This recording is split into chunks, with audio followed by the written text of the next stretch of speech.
In this discussion with Brenda Hood, we discussed the Chinese clock, or as Brenda likes to call it, the Tidal Flow Clock. You'll find a copy of this particular clock over in the show notes page, and I recommend you get your eyeballs on it as it includes some stems and branches resonances that we'll be getting into later in the conversation. Let's get into it. Hey friends, I'm back with Brenda Hood again. You have probably heard our previous conversation, and today we're taking a look at the Tidal clock, the meridian clock. You know, we all in school learn about this clock in terms of organ function, but there's so much more to it. In fact, I was talking with Brenda over lunch today. There's a lot more to the names of the channels than just the organs. Brenda, why are you so keen on using, I'm going to call it the full name of the channels? Well, because, there's a number of people who refer to this as the organ clock, which I think is a really bad idea. I think it intellectually leads people down into a dead end, and that it reduces the complexity of what we're trying to talk about. In the original inner canon, this particular clock, which I refer to as the Tidal Flow Clock, That's just name. It's just my name for it. Yeah, no, it makes sense though. Yeah, so the Tidal Flow Clock was all about the channels. And in English, Not about the organs. it was not about the organs, it was about the channels. But there's a confusion in the Western world. I can't speak for other countries, but in English we talk about the stomach channel, we talk about the liver channel, we talk about organ channel. And the problem with that is that it emphasizes the organ over the channel just because of the verbiage. Whereas if we talk about it by its full name, which could be, for example, foot tie-in spleen channel, or I'll sometimes just say the tie-in spleen channel, all of a sudden you realize that what you're talking about is the channel which connects to the organ. And there's something about knowing, oh, it's the tie-in. What's the nature of tie-in? That also starts to come into play, right? Exactly. And so it really helps your brain understand a different level of complexity. And it doesn't reduce it to the organs inside the body. This is my theory of how it works. The organs are inside. It is my belief that when you use herbs, the effect primarily and firstly happens in the organs and then secondarily on the channels. But when you are treating channels, the effect happens primarily on the channels and then secondarily affects the organs. So is this because herbs are primarily material in nature, and so they first act on the material aspect of channel or / organ, goes into the organ and then into the channel, whereas acupuncture is primarily more chi-based. It would act first on the channel and then the organ. I don't know that it's as simple as that. I think that it's it's a simple mind. I'm just trying to get it. You do not. I think it might be part of it, but I think the difference is that herbs are taken internally. And so they're first of all going to the organs, and from the organs they are then, that energetic change which they can produce then goes to the channels. Mm-hmm. Well, I think that's what I mean by herbs are primarily material, organs are primarily material. It's through the material. I'm not sure I agree with that. Okay. All right, tell me more. Because my understanding of the organs of Chinese medicine is that they are stations for the storage of essence, which allows for the transformation of the qualities of energy.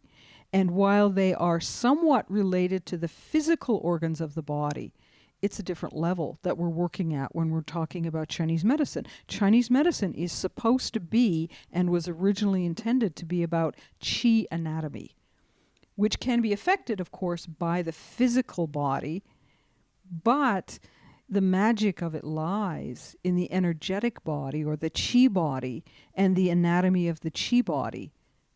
So when we're talking about, let's just say liver, because for some reason we love to pick on the liver here in the West. Well, he can stand up for himself. The liver is capable of standing up for it. The wood, let me put it this way, the wood element is capable of standing up for itself. Now, just saying wood element, this gets into a whole other thing, which I want to circle back to in a bit, because when I say liver, I am talking also about wood, Mm-hmm. but wood also has its yang expression Sure. in the gallbladder, Sure. but that's not Zheyin, that's Shaoyang. Yeah. Well, when we talk about the organs in English, and it goes back to the original, primarily Protestant minister / doctor translations of the medicine of China into English. And they chose English names to translate the organs without the understanding that they weren't specifically talking about the physical organs, but rather we're talking about an energetic construct to explain the cycling within the vitality mechanism that is described by the 5-phase theory. And so when we come into English and we talk about, the liver or the stomach or the spleen or whatever organ it is we're talking about, because English as a language leads us to think about stuff as things rather than functions or properties, then it's really easy to confuse the stomach with the physical stomach. And it's not to say that it's not somehow related. There's like a big overlap, right? But there's a big overlap. You have to understand, though, that the stomach as an organ within the body has certain functions as defined physiologically by Western medicine, only some of which correspond to the energetic and functional descriptions of the stomach. And that if you are not able to get beyond the physicality of the stomach into these other more abstract ways of organizing information, you're never going to understand what the stomach is about, because you add information that was never intended to be there and remove information that is vital to the understanding of the stomach. And so you need to be able to get into a more abstract way of looking at the body and be able to slide between different levels of abstraction in order to really be able to understand what Chinese medicine is talking about. And so you can talk about the stomach, which psychologically tends to reduce it to you thinking about the physical stomach, or you can talk about the Yangming stomach channel, which then is a little weird, but now we know we're talking about something else entirely. Or we can talk about the stomach as the yang aspect of earth, which brings it even higher level of abstraction, which then removes it from the physicality of the stomach and brings it to a more abstract level where there are different kinds of meaning that interact with all of these other abstractions in ways that the physicality of the body does not. So it seems that a lot of us that do Chinese medicine are drawn to it because it seems to, how do I say this?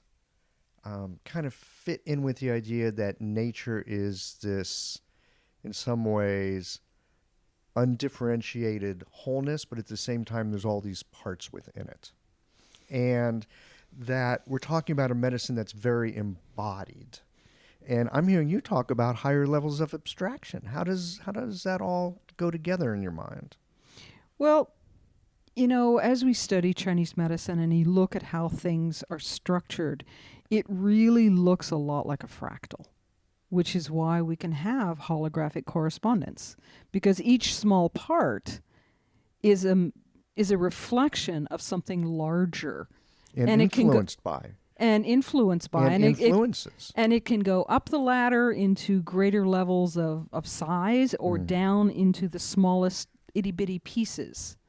But that's in part how I understand how the microsystems, which I refer to as holographic correspondence, work. And so when you're doing Chinese medicine, the different levels of abstraction bring in and separate out levels of meaning which are very useful in understanding what's going on in the inner workings of the individual. Okay, But and now that makes sense to me, that we're bringing in other levels of meaning. When I first hear the idea of higher level of abstraction, in my mind that takes me into getting away from how things are. We're just getting into oh, abstraction. But no. I get it. I'm seeing where my error was. You're talking about being able to bring in other pieces of vital information. So, for example, if we're just talking about stomach, as that piece of meat, and let's say if we're looking Chinese medicine wise, the piece of meat plus its function, all right, that's one thing. And a higher level of looking at it than just piece of meat when you start to include its function. But when you start talking about now it's also yang ming, that tells us something else. Tells us something else. Okay, so, and I'm with you on that. That really brings us into looking at the six Jing, the Liu Jing, the six confirmations, whatever you want to call them. I'd like to hear from you a little bit about what it means for something to be yang ming. Why does that matter? Or not why does it matter? That's not a good question. How does it matter, especially in the clinical context, that we're able to consider this as an organ that's yang ming? What's the yang ming piece that's so important that we should be considerate of? Well, if you look at the original characters, what you're looking at is yang brightness, implying that there is some aspect or element of light which is associated with this channel.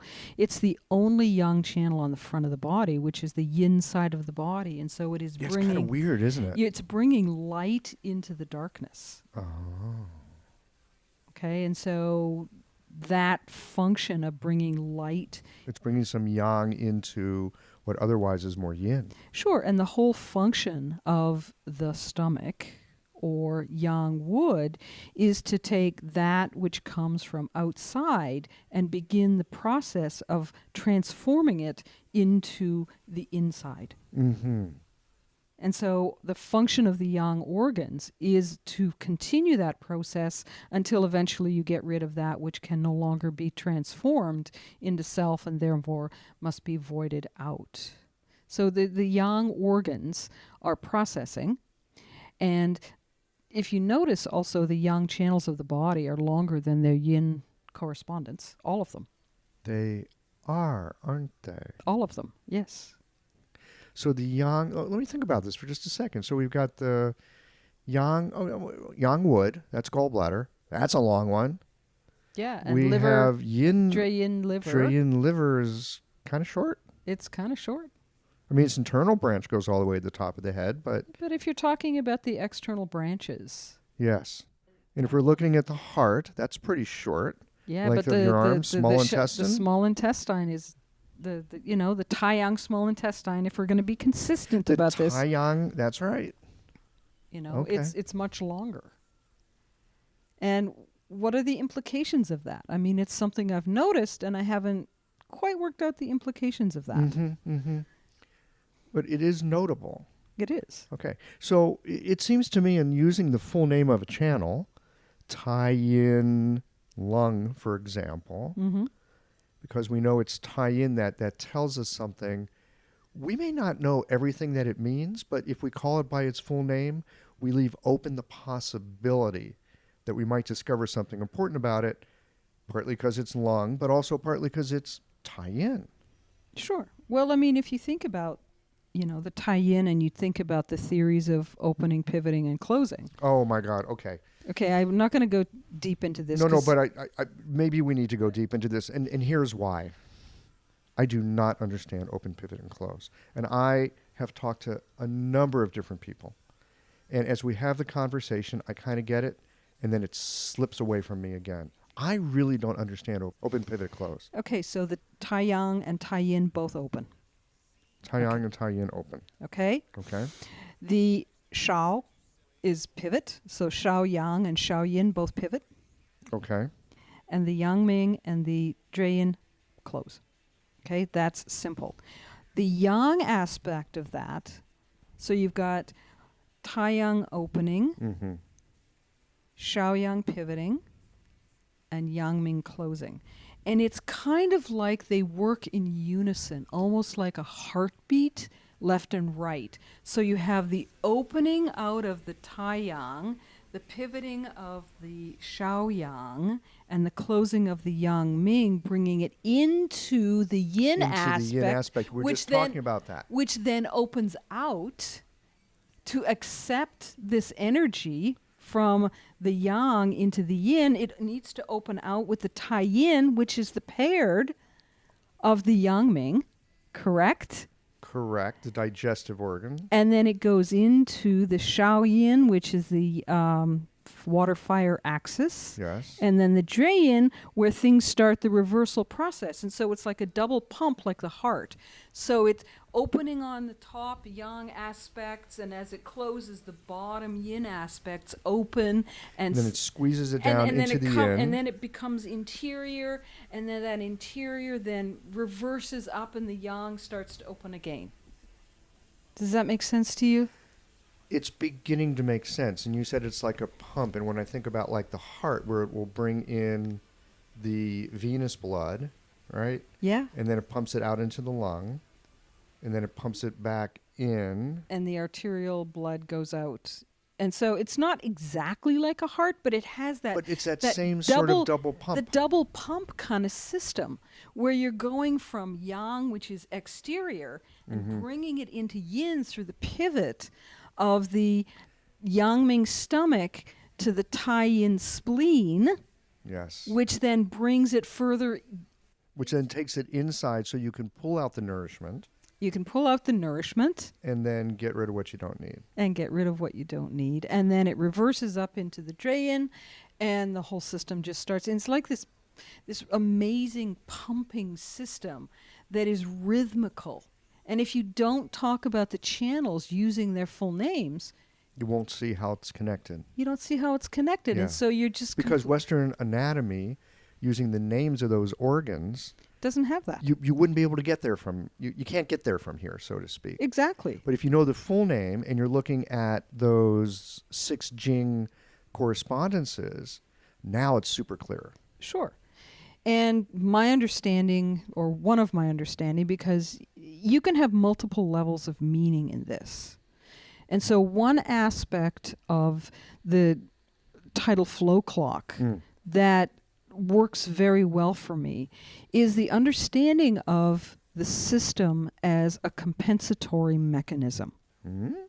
So that each same name channel compensates for a certain environmental factor, if you wish to call it that. Okay, so we talk about Taiyang cold. Well, what does that mean? Taiyang cold, the 2 channels that are involved are Taiyang small intestine and Taiyang bladder. Yes. Well, when we look at... fire and water. Okay, fire and water. It's beginning to sound like a popular song. Yeah, that would be earth, wind, and fire. No, sorry. Anyways, so when you look at the bladder as an organ, what is one of the functions of the bladder? If you look at the 12 ministers, it says fluid is stored there. Qi transformation comes from there. Well, what is qi transformation? In the TCM model, qi transformation is the process of producing urine. It's too simple. It's not just the process of producing urine. That's a byproduct. Qi transformation within Chinese medicine refers to a lower burner in the body, which produces heat, which then is sent from the organ itself into the bladder Taiyang channel, which is the most exterior of the channels, so that you can go out into the cold. See, this is something that I've been puzzling over. That in many ways, Taiyang is considered, well, it's the name of the sun in Chinese. Sure. Okay, that's one. But the other thing is, and as I've been studying Sa'am in particular, it's associated with cold, especially over on the urinary bladder side, because it's cold water. Yeah, but when you look at the Chinese grammar, it just says Taiyang Hanye. Okay, and so the verb is right, it's not... it's just saying Taiyang is cold. Well, no, you're adding the verb is, which is an equal sign. Uh-oh. And I am not convinced that the verb that should be added there is the verb to be. So it doesn't say 太阳是寒, Yeah, it doesn't say right? that at all. It's saying, so that yeah particle is like a weird one. It is a weird one that's very difficult to explain in English. Yes.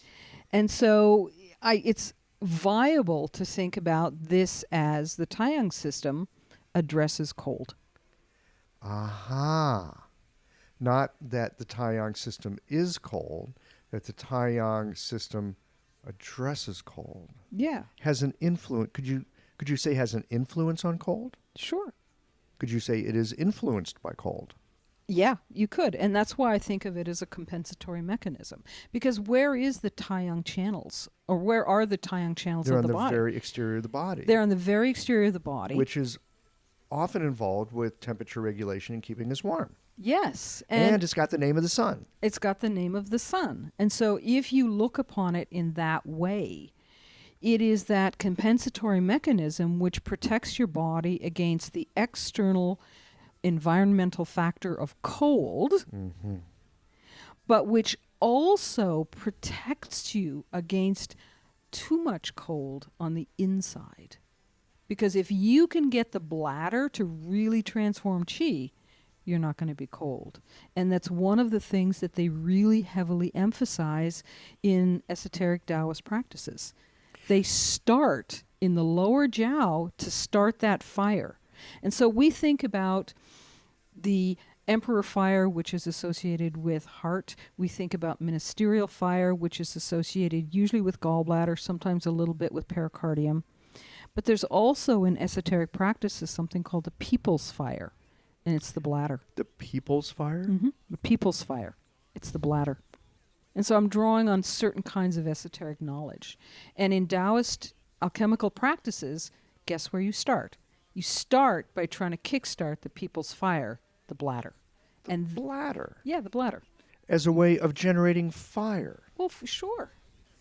Would this explain why men as they age tend to get hypertrophy of the prostate and urinary problems? Partly. My explanation for that in men is that if you notice the way a lot of men walk as they get older, they have what I call the gunslinger walk, which means that they're not moving their hips anymore. They're swinging their body like, they can't move their hips. And so there's no circulation in the pelvic area, which means that there's no circulation of any kind of fire at all. It gets cold.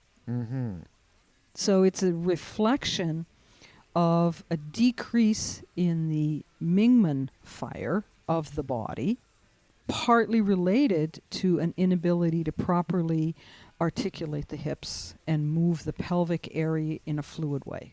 And that's, you look out in Walmarts or some of these other stores, you got all these people in these wheelchairs or these little drive-em carts that are tootling around all over the place.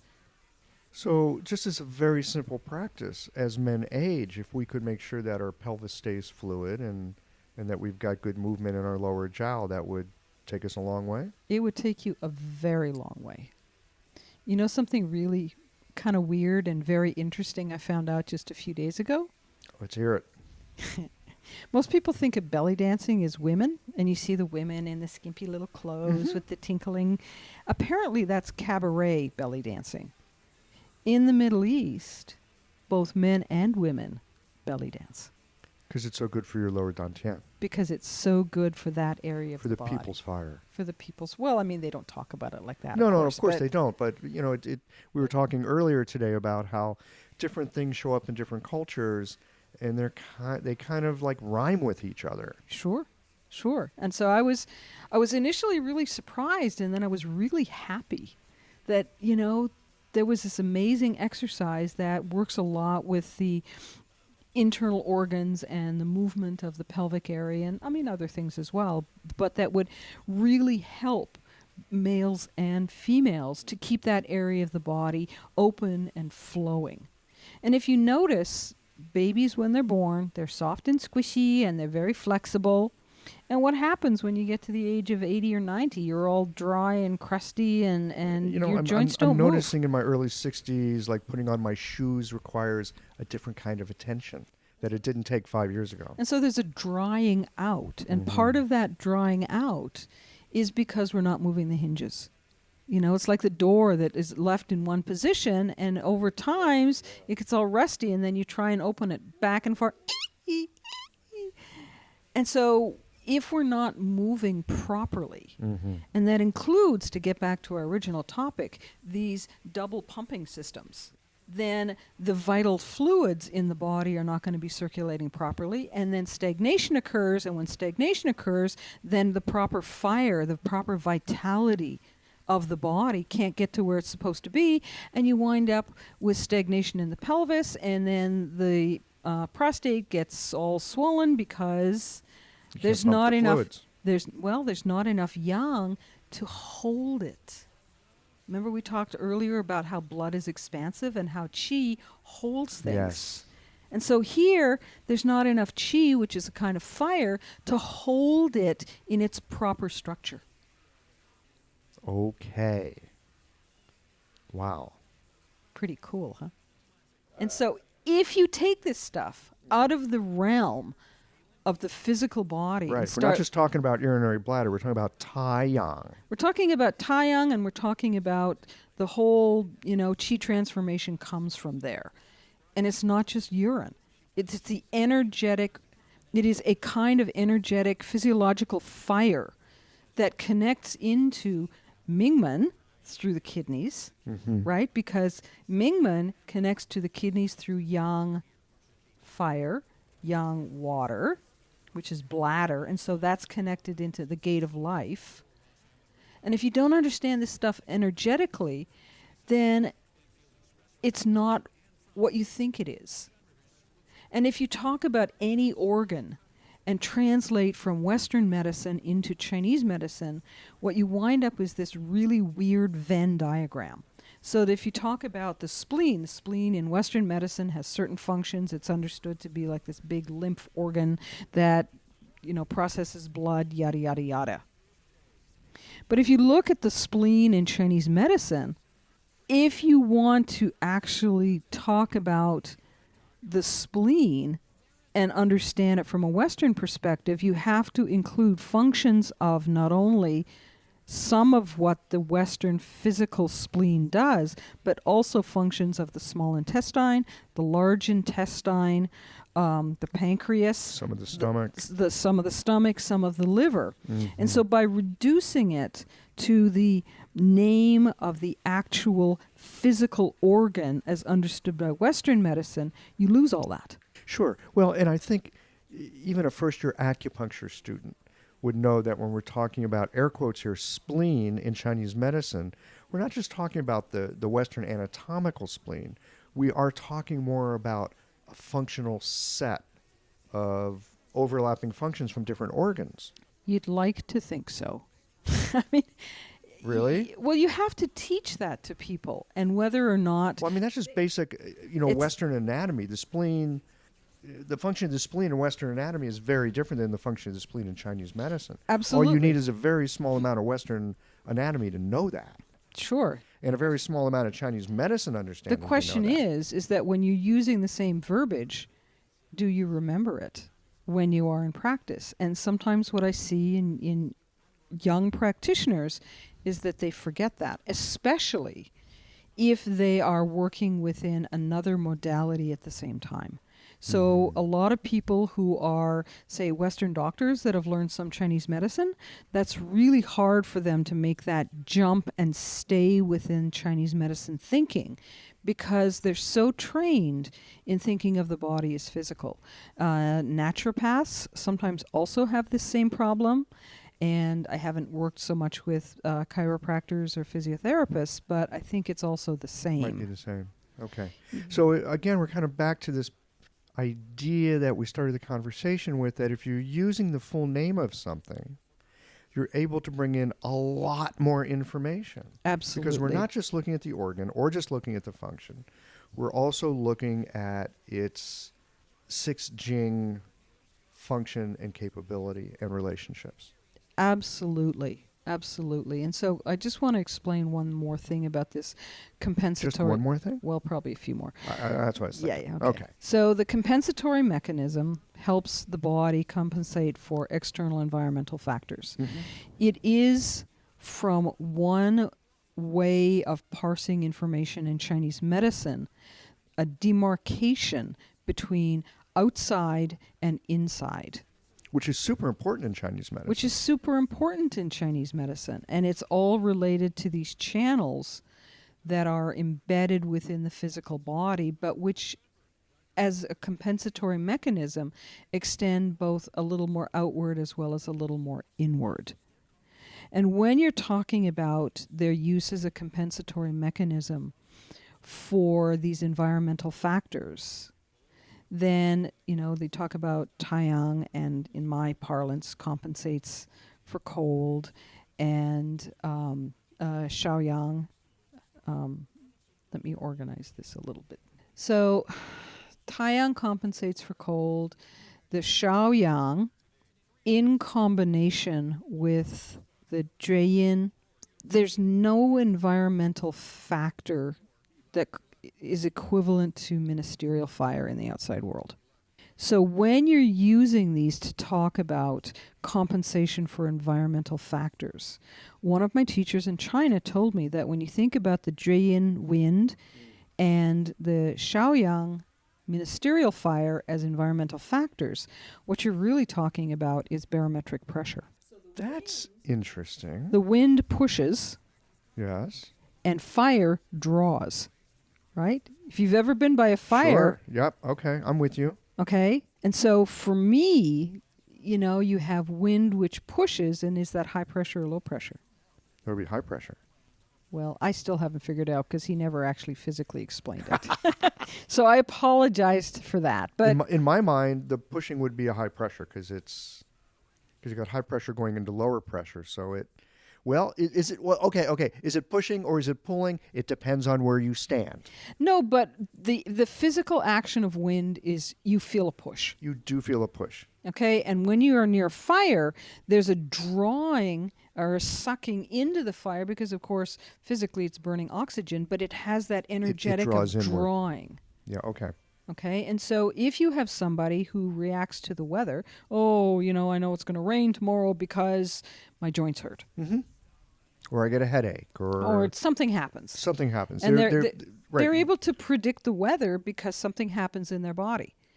Well, that has got to be related to either the Zhueyin or the Shaoyang. That's interesting. And so you can then figure out which one it's related to, and then you can beef up that particular one, possibly by using the Yuan source point. Mm-hmm. Drawing and making sure that firming it up is stronger. I have always had trouble with the whole idea of Zhueyin wind. I mean, it's just one of those things, I come to it and I go, I almost get this. Okay, it's wind, it's about change. All the other stuff seems to make a lot more sense to me, but that Zhueyin wind thing it's always been confusing for me. Yeah.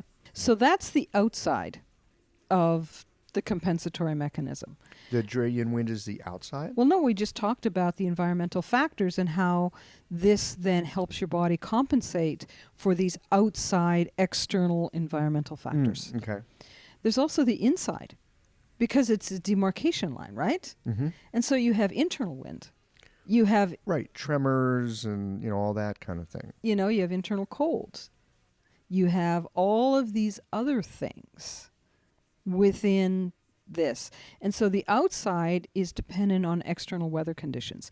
The inside is dependent on internal emotional weather conditions, which can then destabilize the internal system in similar ways to the ways that if you can't compensate for the weather, then you get sick or you have symptoms that arise. And people often talk about getting sick because of the weather change. Oh, the weather's been changing and everybody's getting sick. You hear it all the time. Yeah, but if it's just that the weather is changing, you might want to consider whether or not it's an earth thing because your transitions are not smooth. Let's circle back to that in a moment. Okay. I want to stay with this Zhueyin internal emotions on the inside. Emotions are like your internal weather patterns.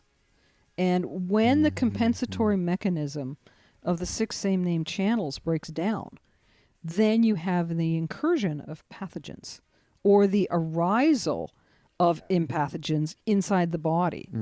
And so this is like basic theory from the inner canon.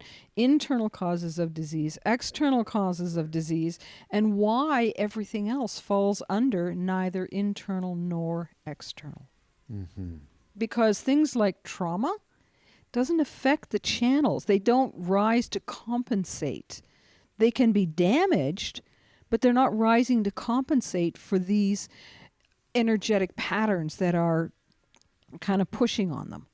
You know, and diet doesn't directly affect them either. It affects them secondarily. And so this is how the internal, external, neither internal nor external causes of disease, this is my explanation for how that works and why they demarcate it in that way. Let's move to the tie-in. Okay. What do you want to know? Everything. Tell me, give me a starting point. Well, okay, we're talking about the 6 Jing as these compensatory mechanisms. Okay? So what is the tie-in? Compensates for dampness. Compensates for dampness. Mm-hmm. Right.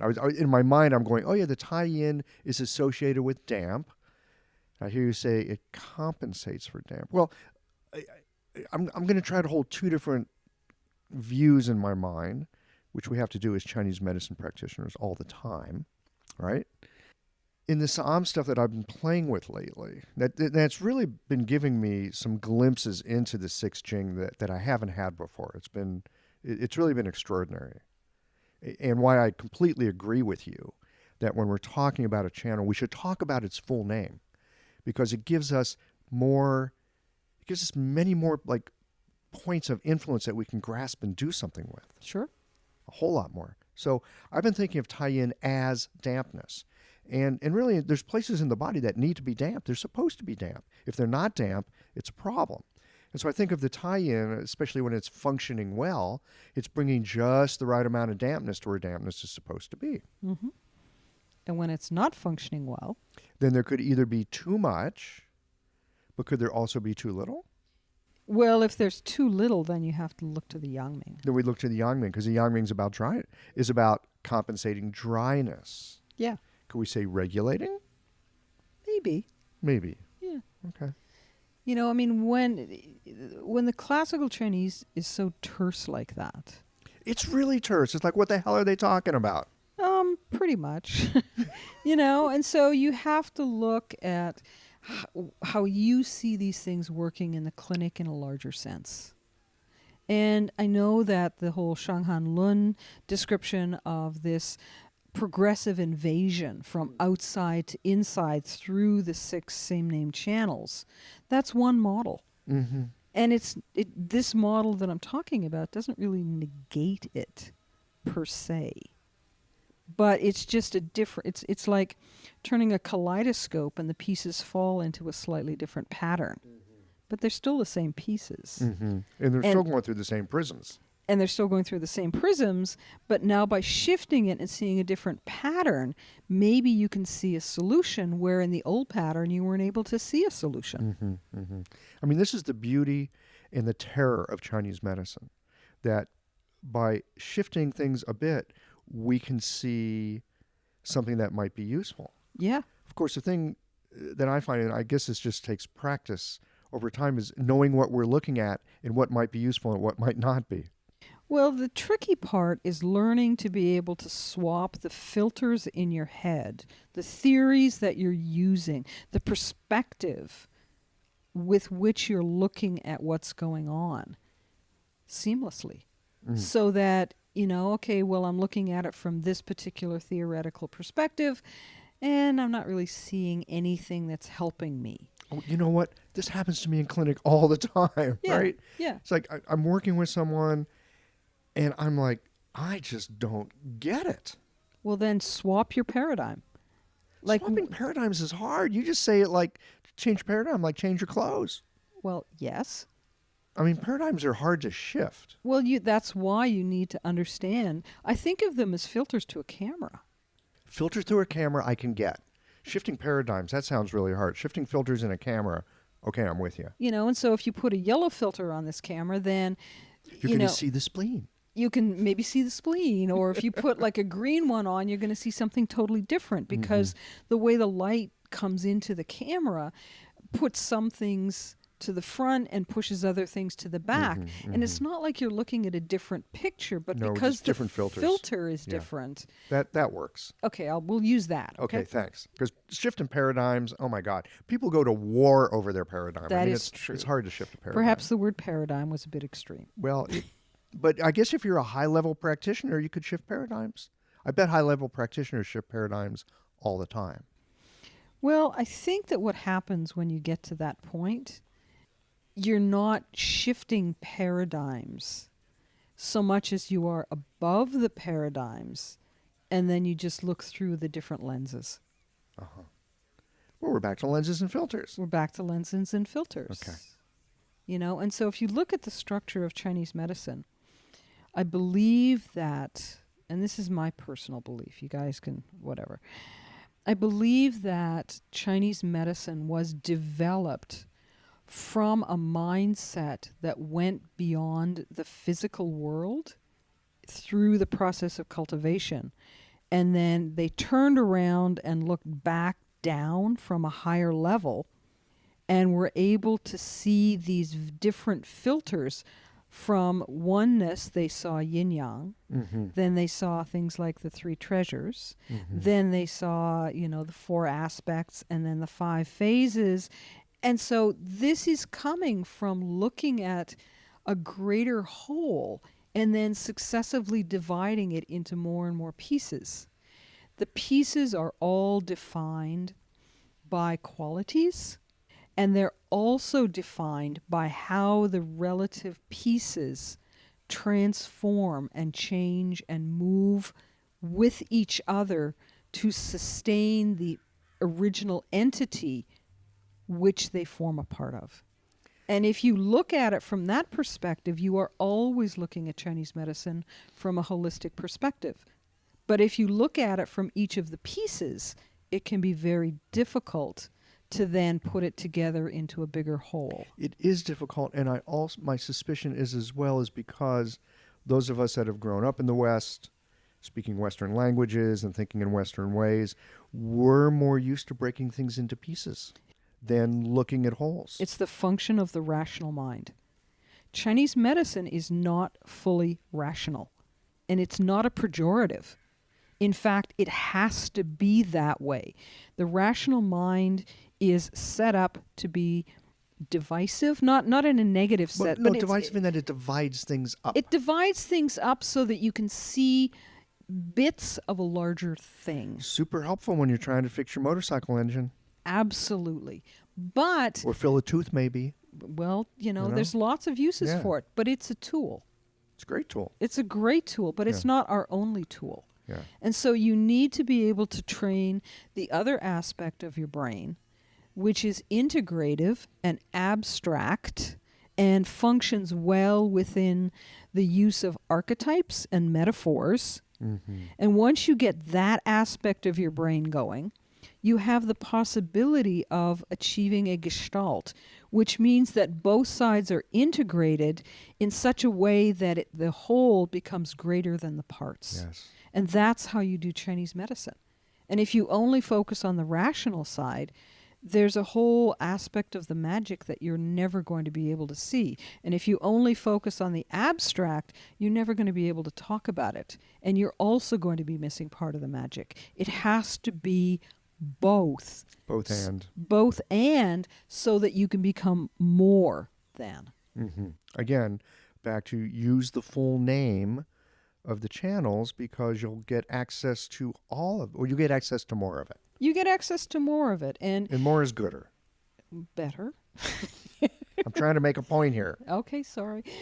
But, there is utility sometimes in looking at a person as a dysfunction in one of the phases. Oh, this person is very woody. Or, this person's... I take that as a compliment. There you go.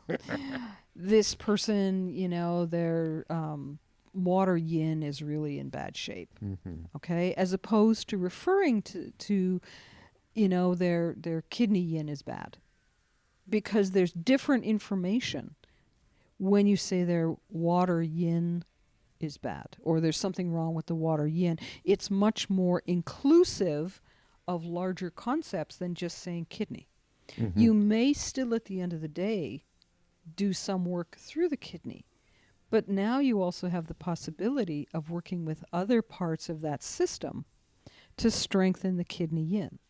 So you're expanding your ability to see treatment possibilities that might not have been there before for you. Exactly, yeah. And, it seems to me so often, really with all kinds of healing, the idea is to bring more resources and more possibility. Sure. And the system will often, with more resources and possibility, sort itself out. It will sort itself out, but initial students to this medicine, you drive them crazy as a teacher because they ask you this question and your answer is often, well, it depends. Yes, I got that a lot when I was in Chinese medicine school. And it did drive most of us crazy. And my teachers were very kind, and they said to us, well, if it's going to drive you crazy and this is going to be a problem, then you might want to think about doing something else, because this is what your job is going to be for the next X amount of years. Sure. After you get out of here. Yeah. This is the way this works. And it's fundamental to how this works. So buckle up. That's right. I want to come back to the Zulu clock. You call it the tidal flow. Yeah, the tidal flow clock. The tidal flow clock. I like that name for it.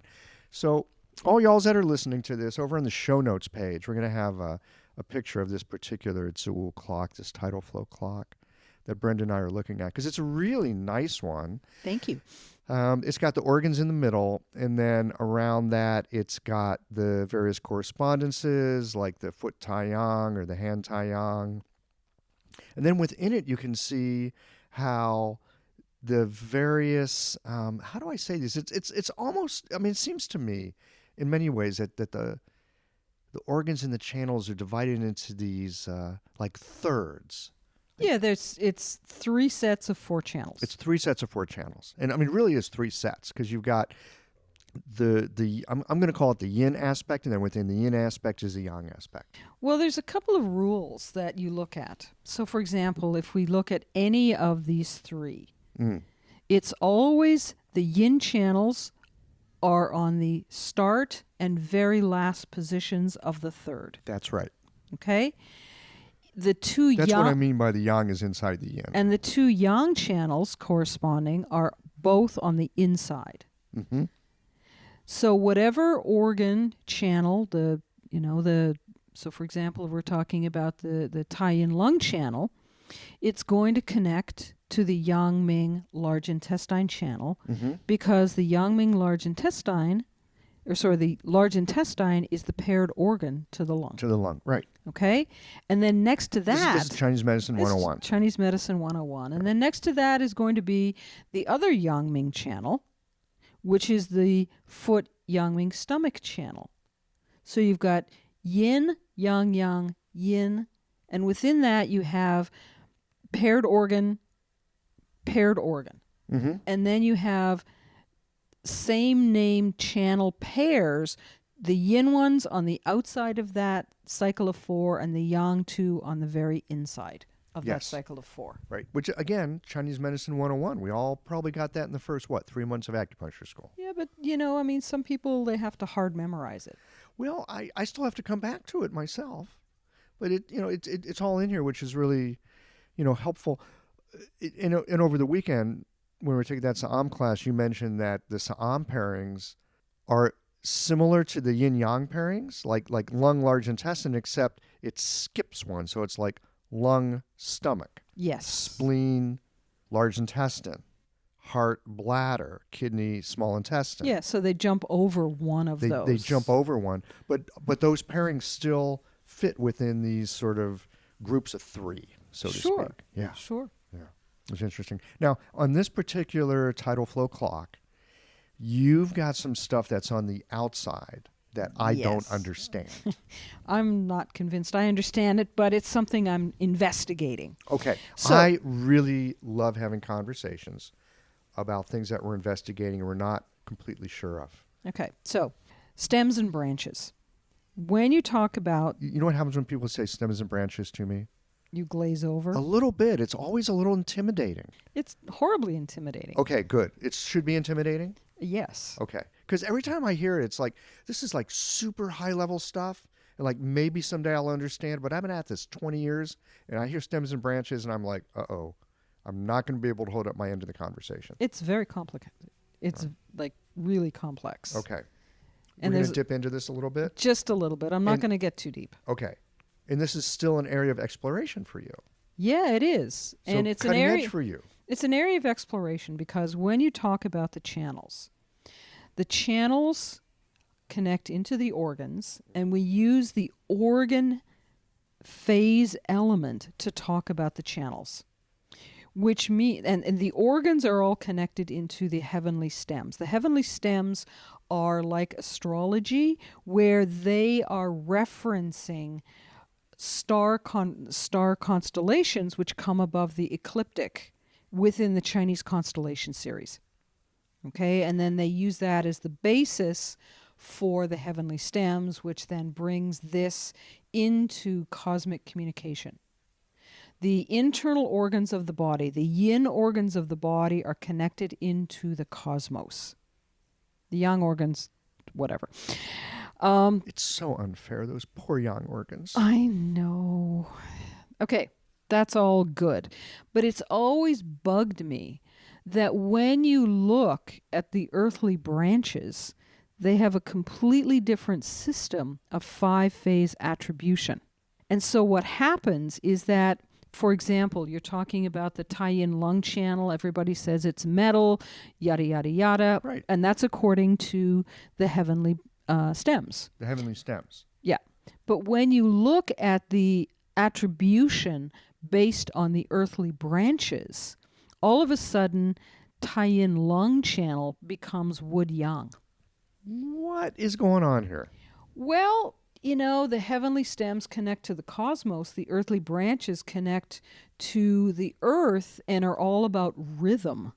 So is one like pre-heaven, one post-heaven? No, it's not No. that connection at all. It's not that connection. Okay, I'm barking up the wrong tree. You're barking up the wrong tree. But the heavenly stems are a little bit more fixed and based on these cosmological rotations. And those relate to the organ itself. Those relate to the organs themselves. Okay, so the heavenly Stems, relate to the organs, organs. which are the most internal part of the body.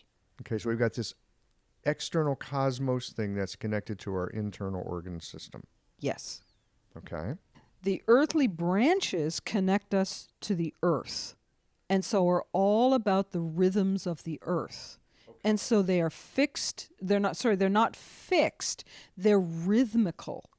And so when you look at this image, sorry, I know you guys don't have it, but when you look, it's on the show notes page. yeah, when you look at this image, what you see is that the Tai-Yin lung and Yangming large intestine channels are wood, which means that they're expansive. And that partially explains why lung spreads to the exterior.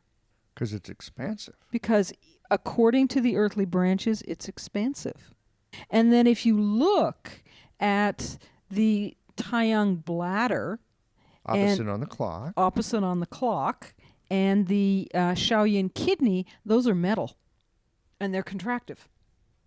And so you have this expansion and contraction that's going on maybe more on the exterior of the body because they're connected into the channels. And so all of a sudden, when you look at that in this particular context, all of a sudden you're seeing this expansion and contractive rhythm that enables us. It's another rhythm in the body.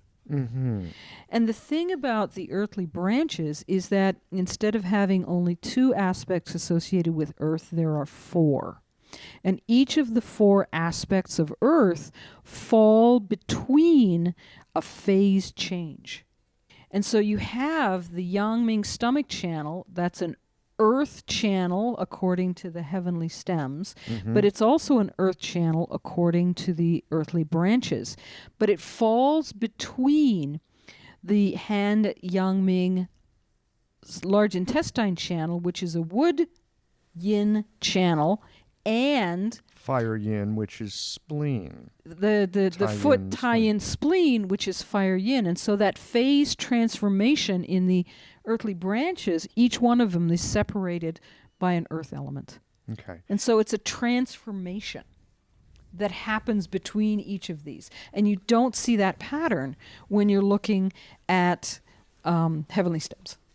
Is this related to the way that some people draw out the 5-phase map with the Earth being in the center? I think so. And for me, this is like the $1 million question.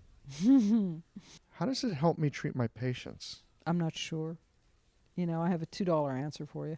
Okay, let's hear it. Well, no, that's it. I don't know. Not sure. I'm just not sure. This is part of your investigation right now. This is part of my investigation, but it seems to me that even though there's not a lot of discussion about this in the classical texts, it's important. And one of the things that you really notice about society today is our loss of connection with the greater environment. And maybe somehow it's related to this. I don't know.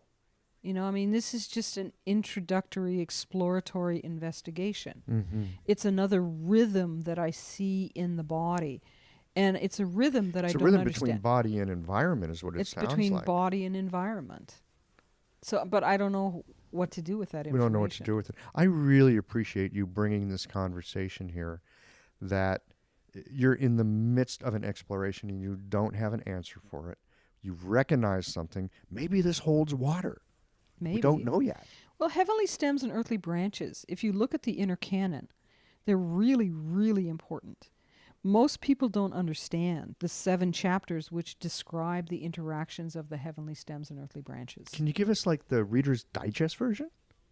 Of the heavenly stems and earthly branches the inner canon? No, I can't. Okay, good. Because I'm one glad of those, it's that complex. Well, I'm one of those people that doesn't fully understand it. I know it's important. And I know there are people who do kind of understand it, and maybe if I understood it better, what we just talked about, would make more sense. But I've always found it really interesting that the Shaoyang gallbladder channel is yang water. Like, how is it? Yang water? I didn't know that. Well, look at the map. Oh, right here, it's yang water. Yeah, it's yang water. Uh-huh. It's the start of the tidal flow clock. It's the start. Well, it's midnight. Right. And so it's that time when things begin to switch from yin back into yang. It's that starting point. And it's yang water. And it's yang water. It's the yang aspect of water. Yeah. Okay. And so it's not wood in that instance. And the gallbladder is also described as being the initiator, which means it's like the key that you put in your ignition to start your car. And so if the gallbladder is not working, your car's not working. Well, I'm looking at this as well. I'm looking at the stomach here as yang earth, and I'm thinking, yeah, I could really see the stomach as being a yang earth. I mean, it's like double earth. It's double earth. It's like in all the system. earth, all earth. Yep. Right?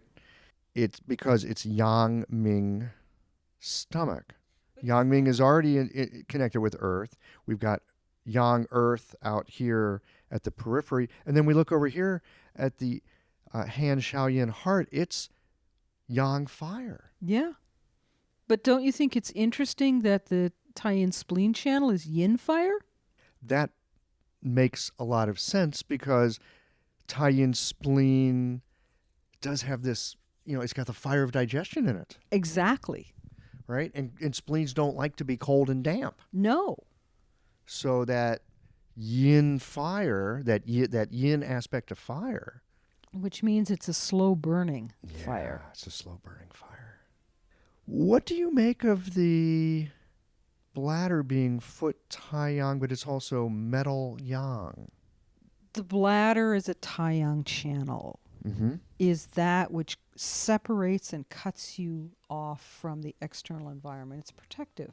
It's like armor. It's your cell membrane. It's like a cell membrane. And so you need that sort of cutoff, that metal cutting to protect you from the outside environment. Mm-hmm. So that's how I understand that. Okay. But it's contractive, which means that it's pulling in and protecting your body like armor. And then we have the foot yin kidney, metal yin. Again, thinking of metal as being contractive, and the kidney has such a consolidating aspect to it. Exactly. But it's different consolidation than the consolidation of the lungs. And here you can see where there's consolidation in lungs according to the heavenly stems, because it's a metal, and then consolidation according to the 6 same name channels when you talk about kidney. And the quality of the consolidation is very different. Here's something else that's really interesting. The kidney is opposite the large intestine, which is metal. I know.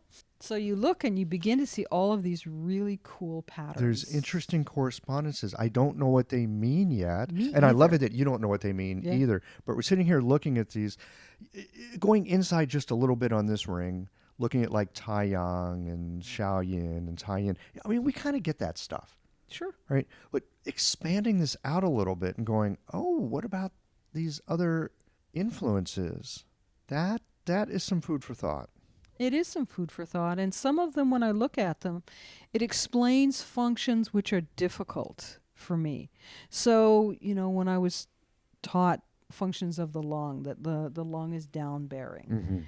Mm-hmm. Not down-bearing. The lung is contractive. And it's the kidney which pulls it deeper into the body. Mm-hmm. Okay? But then the lung has this function of dispersing to the exterior. And so in the given theory, without looking at this, there's no explanation for that. But if you look at this and see the channel is a wood channel, of course it's expansive. Of course it's going to push lung function to the surface of the body. Because it's wood. And it's also yang. Yeah. So you can start to see within this a number of things which help to explain the physiology of the body rather than just needing to rote memorize it.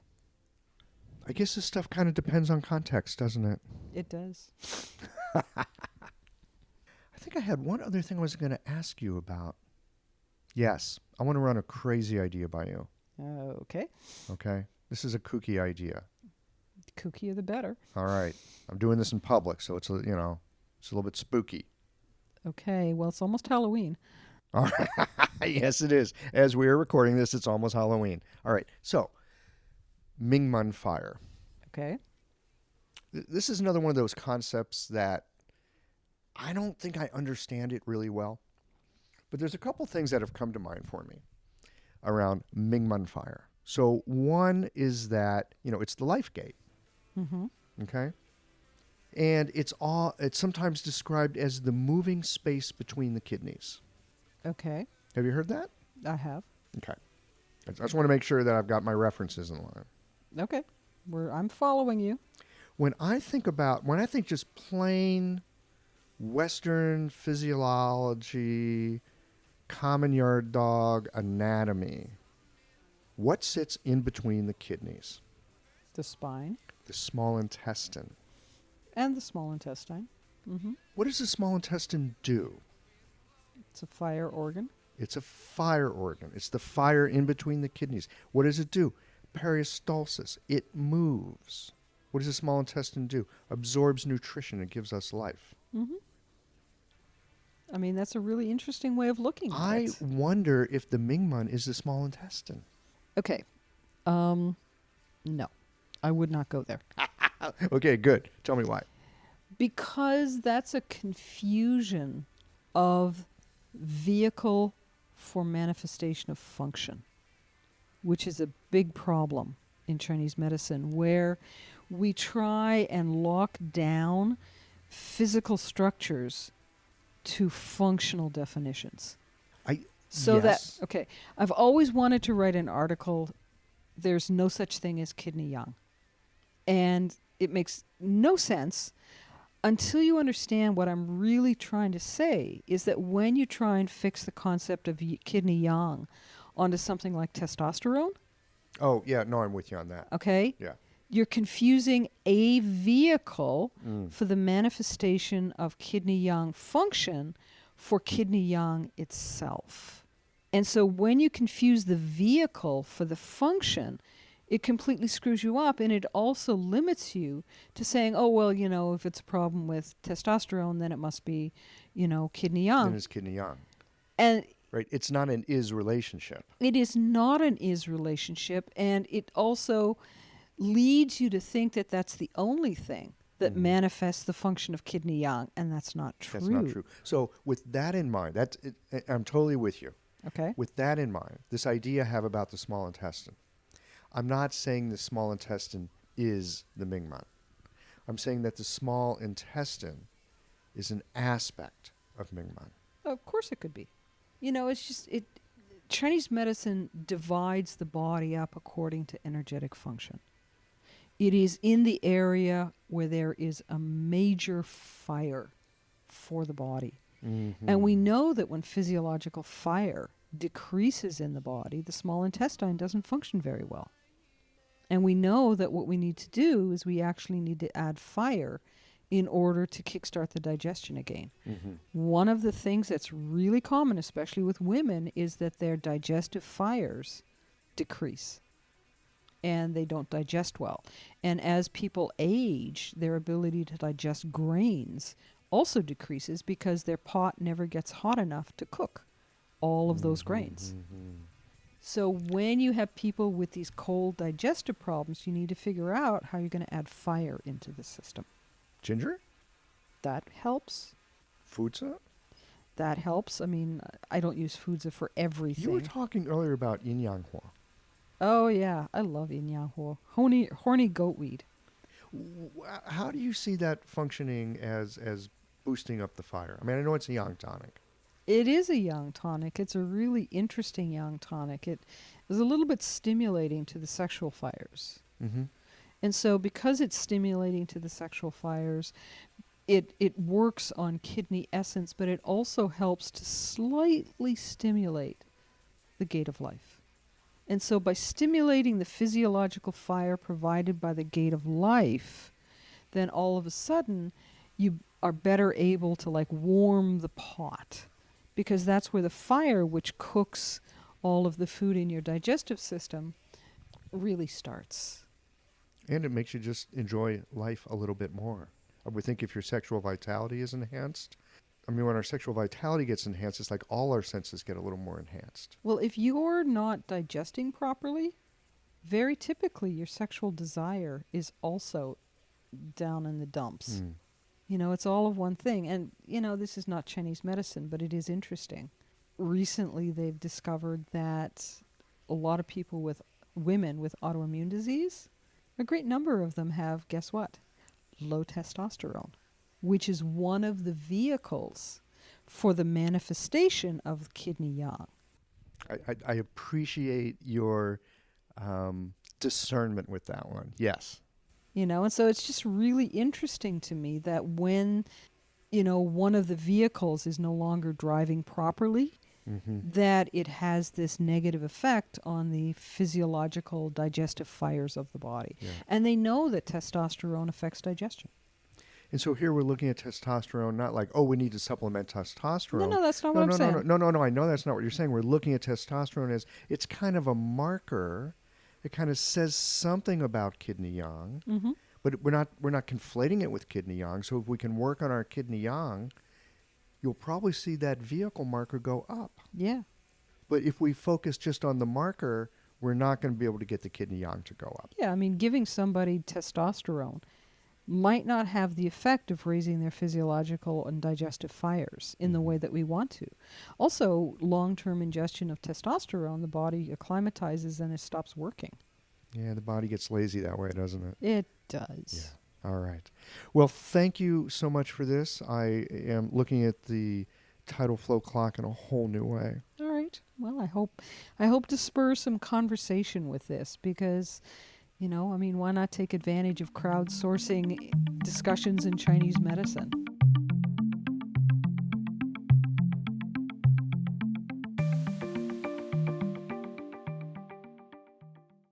Well, here we are at the end of this episode. If you've listened up to this point, you're either a rabid fan of Qiological or the forward button on your podcast player stopped working. If you are indeed a fan of the podcast, you can help us to bring new episodes to our community of practitioners by supporting us with a membership or a one-time contribution. Details, of course, are on the website. That's it for today, friends. Join us again next Tuesday for another thoughtful episode of Qiological.